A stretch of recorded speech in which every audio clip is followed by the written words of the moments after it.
Hey shooters, today we're going to talk about priming.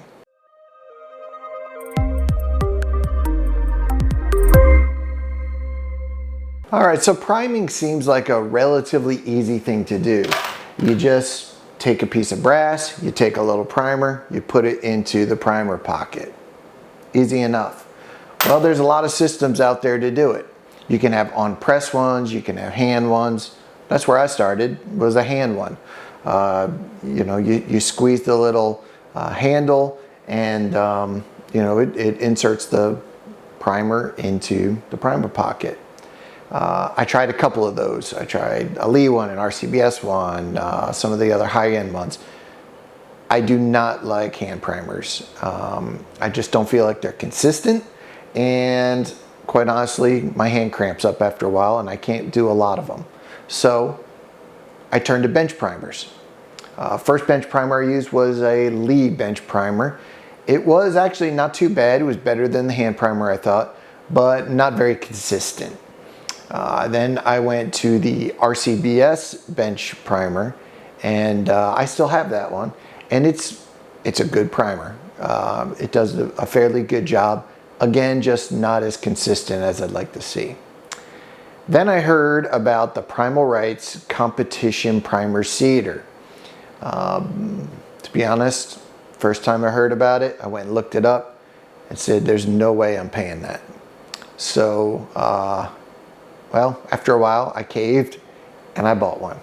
And it has been one of the best ways to prime that I have ever used, the most consistent way I have ever had for priming brass. So let me show you a little bit about how it works and show you the process that I go through for my priming.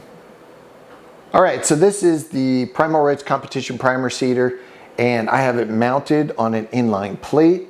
I have this mount on my bench that I use for a number of different things. So I just simply bring out my primer, mount it on the bench, and then tighten it up. The next step is I need to get this tube full of primers so that it can be used by the Primal Rights Cedar. I absolutely love this Vibra-Prime system. It's actually a Frankfurt Arsenal tool. It's probably the best tool they make. I think Hornady might also make one. But basically you put all your, you dump your primers out into the tray, give it a shake like you normally do. Then you put the top on. You can use either large primers or small primers in it. It just blocks one way or the other. Insert this into here. Put the bottom on. And then you simply press the trigger, which vibrates the whole thing. And all the primers go down into the tube. I use this whether I am priming on this system or the Dillon 650 behind me. This is just how I fill the tubes. Put it on there, pull the pin, we're ready to go. Then all you have to do is you can pull this lever in the back of it and push it forward. That's going to grab a primer and put it forward for priming. I actually have a little rubber band on it so that I can, just pull it back. And that makes it a little easier. I usually don't let it slam, I just kind of ride it back. Then you take a piece of brass, put it in to the cedar, and you pull the lever forward until it stops. There's an actual hard stop. And that's what makes it very, very consistent.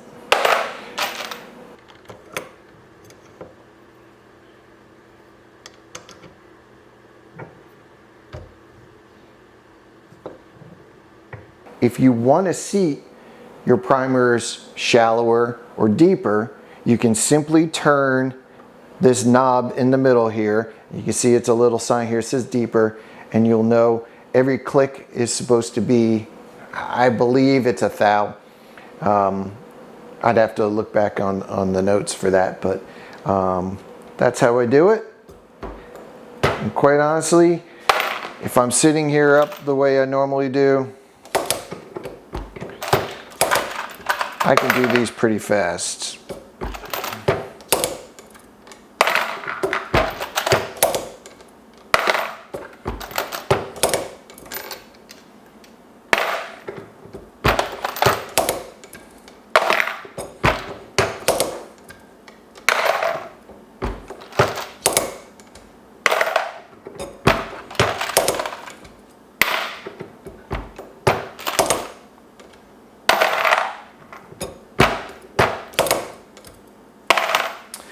Now, how do I know that these are consistent?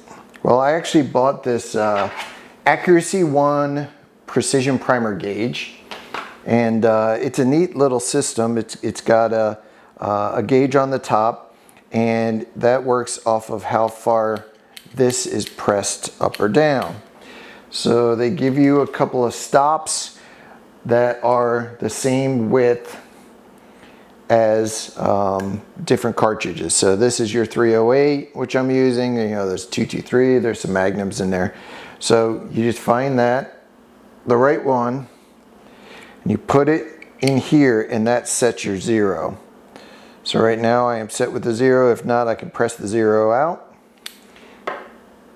And then I can take each of these that I've loaded and put them on here, and it will tell me how far it is seated inside the base of the cartridge. So that's, here we go. So that's 2,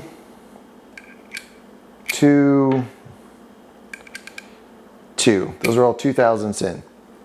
And it's a great way to check. I don't use it all the time. I usually just use it for when I'm setting it up. And now that it is, I'm actually going to use that gauge on something else for seating. So that is the basic system that I use for seating, and it works well. I think Primal Rights hit an absolute home run with this system. I love it. And I believe that they also sell their own way of measuring seating depth for primers. But that's the one that I got before they had that. So I like this system a lot. And now we are going to move on to powder charge.